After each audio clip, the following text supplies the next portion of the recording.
तो बताइए सेवा करने से क्या मिलता है? पता है ना? सेवा करने से अच्छा बताओ क्या मिलता है? किसी की यद सेवा करो तो क्या मिलेगा? मेवा मिलेगी। ये मैंने फिर भी पहले भी बताया था। अब ये मेवा पसंद नहीं करते। सब माताएं के पास पैसा बहुत बहुत है, बाजार से खरीदने की इच्छा होती है कि बाजार से ले आओ मेवा। जब मेवा से क्या हो?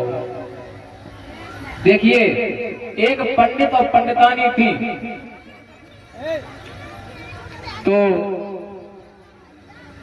पंडितानी जो थी थोड़ा दिमाग से न वैसी। पंडित जी भागवत करने के लिए जा रहे थे, तो पंडितानी से कहा कि लो ये 100 रुपए, और मैं कथा के लिए जा रहा हूं, पता नहीं कब लौटना हुआ मेरे। उन्होंने 100 रुपए दिए कि लो ये 50 रुपए एक चैत के लिए और 50 रुपए ये बैसाख के लिए। ठीक है, ये चैत के महीने के लिए, बैसाख के महीने के लिए। पंडित जी वहां 2 बालक खड़े थे, वो सुन रहे थे कि पंडित जी पंडितानी को 50-100 रुपए देकर के जा रहे हैं। पंडित जी चले गए, तब तक 2 बालक वो खड़े थे। उन्होंने कहा कि वो कहां है 100 रुपए जो पंडित जी देके गए थे? कि क्यों? अरे आपसे ये कहा था कि ये चैत के लिए, एक बैसाख के लिए, तो इसका नाम चैत है, इसका नाम बैसाख है। इसको 50 दे दो, इसको 50 दे दो।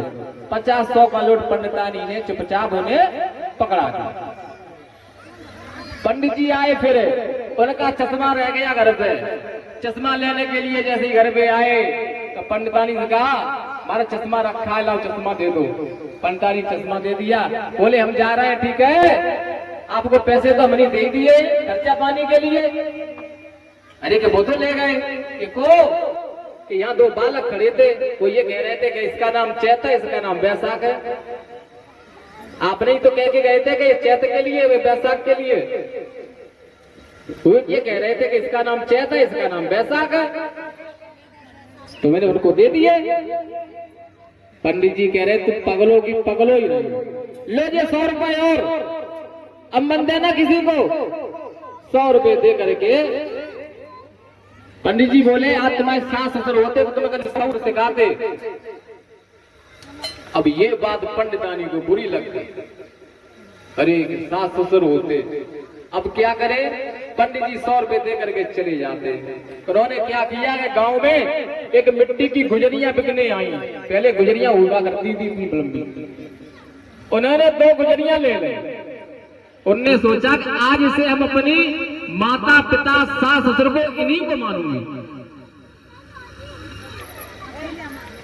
उन्होंने 2 गुजरियां खरीद ली 100 रुपए की, और आकर के एक अलमारी में रख लिए और उनकी पूजा करने लगी। पंडित जी आए, पंडित जी का मोबाइल रह गया था घर पे। मोबाइल लेने आए कि पंडितानी, जैसे पंडितानी को आवाज दी, अब पंडितानी कह रही सास चुप चुप चुप चुप चुप। क्यों? अरे सास ससुर बैठे, तो मैंने तो कही थी सास ससुर होते तो तुम्हें कोई सौ सिखा दो। अब चले जाते हैं पंडित जी।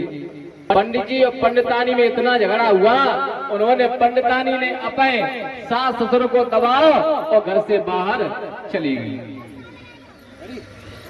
जाकर के एक वृक्ष के नीचे बैठ गई और वृक्ष पर उनके पास सास ससुर को लिए एक वृक्ष, एक डाली पर बैठ गए। वहां से उधर से कोई चोर चोरी कर करके गुजर रहे थे। चोरी करके चोर निकल रहे थे, उस वृक्ष के नीचे चोर बैठ गए। ऊपर से बिन्ने जैसे ही पंडितानी ने अपने सास ससुर को जैसे ही नीचे गिराया, चोर सारा धन छोड़ करके भाग गए।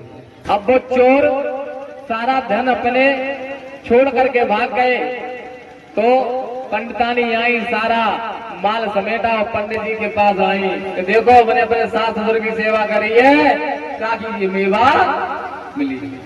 बोल वृंदावन बिहारी लाल की